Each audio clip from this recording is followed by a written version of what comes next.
Hutang Indonesia tahun 2023. Assalamualaikum warahmatullahi wabarakatuh. Om Swastiastu, Namo Buddhaya, salam kebajikan.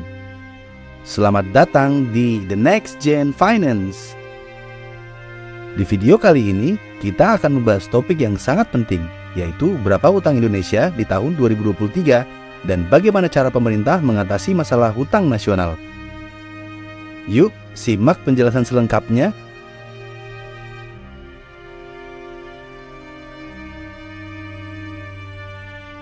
Sebelum masuk ke topik utama, mari kita ulas sejarah tentang hutang Indonesia. Indonesia telah mengalami beberapa krisis hutang dalam sejarahnya.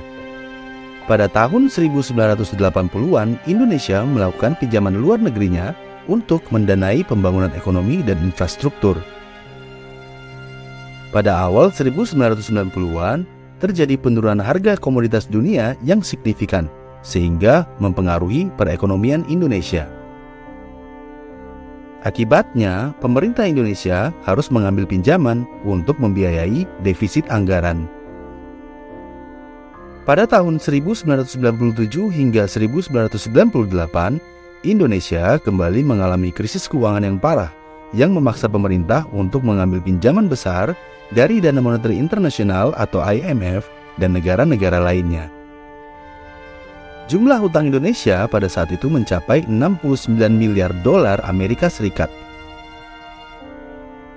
Pada akhir tahun 1998, pemerintah Indonesia terpaksa melakukan restrukturisasi hutangnya yang menghasilkan perubahan syarat dan jangka waktu pembayaran.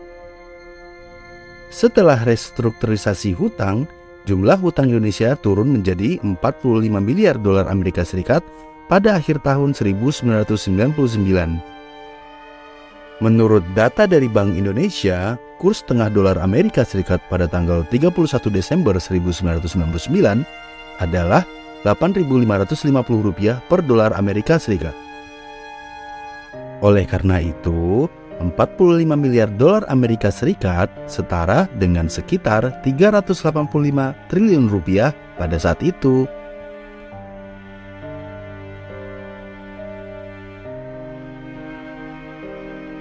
Saat ini, hutang pemerintah Indonesia mencapai 7.754 triliun rupiah pada akhir Januari 2023.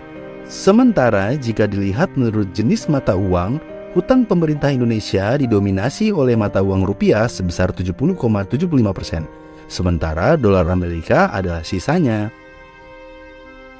Rasio hutang Indonesia pada akhir Januari 2023 sebesar 39,57% dari PDB. Meski dianggap masih dalam batas yang aman dan sehat, namun pemerintah Indonesia terus memperhatikan tingkat hutang dan berupaya agar tetap dalam batas yang aman dan berkelanjutan.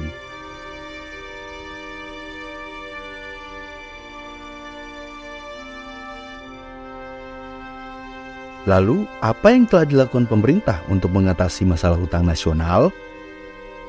Pemerintah Indonesia telah melakukan berbagai upaya, seperti meningkatkan pendapatan negara melalui reformasi perpajakan, diversifikasi sumber pendapatan negara, serta mengefisienkan belanja negara.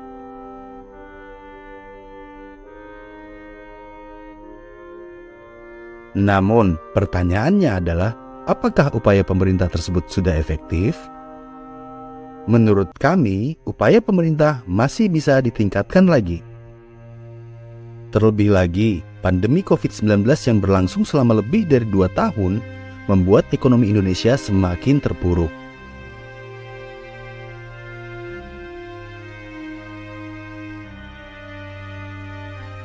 Kita, sebagai rakyat Indonesia, tentunya tidak bisa menutup mata terhadap hutang negara. Rakyat Indonesia juga perlu berkontribusi dalam mengatasi masalah hutang ini. Misalnya, dengan menaikkan tingkat tabungan kalian, yaitu lebih banyak menabung, mengurangi pengeluaran, serta melakukan investasi yang lebih cerdas. Pemerintah Indonesia melalui Kementerian Keuangan telah mengeluarkan sebuah program investasi dalam bentuk obligasi yang diterbitkan secara retail, yang biasanya disebut dengan Obligasi Retail Indonesia atau ORI. Program ORI ini bertujuan untuk memberikan kesempatan bagi masyarakat Indonesia yang ingin berinvestasi di dalam negeri, sambil membantu pemerintah dalam mengumpulkan dana untuk membiayai proyek pembangunan infrastruktur dan kebutuhan fiskal lainnya. Dalam jangka panjang, program ini diharapkan dapat membantu mengurangi ketergantungan pemerintah pada pinjaman luar negeri.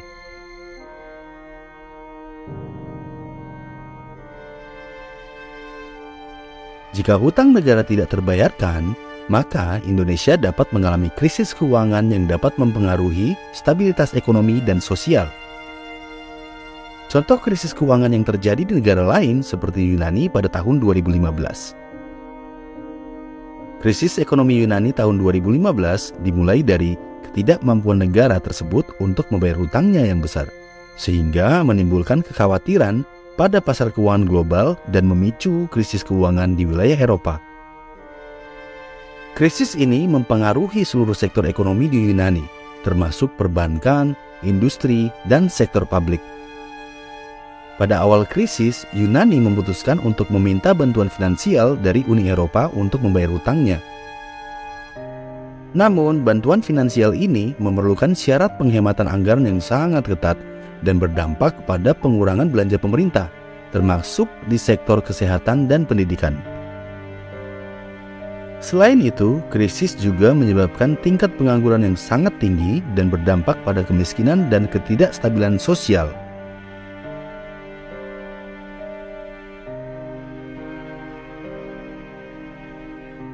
Lalu, apa solusi yang dapat dilakukan agar Indonesia terbebas dari utang?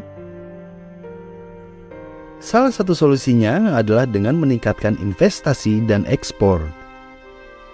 Pemerintah juga dapat melakukan restrukturisasi hutang dengan cara menegosiasikan kembali jangka waktu dan suku bunga pinjaman. Selain itu, pemerintah dapat memperkuat sektor ekonomi dan menciptakan lapangan kerja baru untuk meningkatkan pendapatan negara.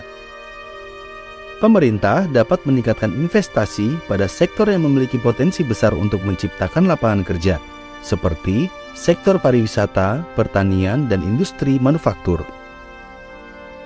Selain itu, pemerintah juga dapat mendorong sektor usaha kecil dan menengah dengan memberikan akses yang lebih mudah terhadap modal dan pelatihan yang berkualitas untuk meningkatkan keterampilan pekerja.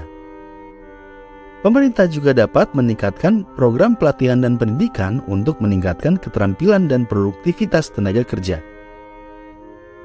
Dengan demikian, meningkatnya daya saing produk Indonesia dapat mendorong pertumbuhan ekonomi yang lebih tinggi. Selain itu, pemerintah juga dapat melakukan reformasi struktural untuk meningkatkan tata kelola ekonomi, mengurangi birokrasi, dan menciptakan iklim investasi yang kondusif bagi investor asing. Dalam jangka panjang, penting bagi Indonesia untuk memperkuat sektor ekonomi dan menciptakan lingkungan yang kondusif bagi pertumbuhan ekonomi yang berkelanjutan.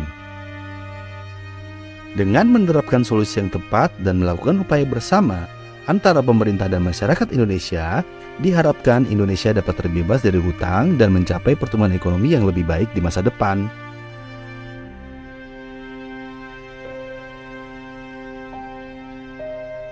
Itulah tadi analisis lengkap mengenai hutang Indonesia di tahun 2023 dan upaya pemerintah dalam mengatasi masalah hutang nasional. Dengan melakukan upaya bersama antara pemerintah dan rakyat Indonesia, diharapkan Indonesia dapat terbebas dari beban hutang dan mencapai pertumbuhan ekonomi yang lebih baik di masa depan. Terima kasih sudah menonton video ini. Jangan lupa untuk like, share, dan subscribe serta bagikan video ini ke teman-teman kalian. Bersama kita bisa membangun Indonesia. Sampai jumpa, salam The Next Gen Finance.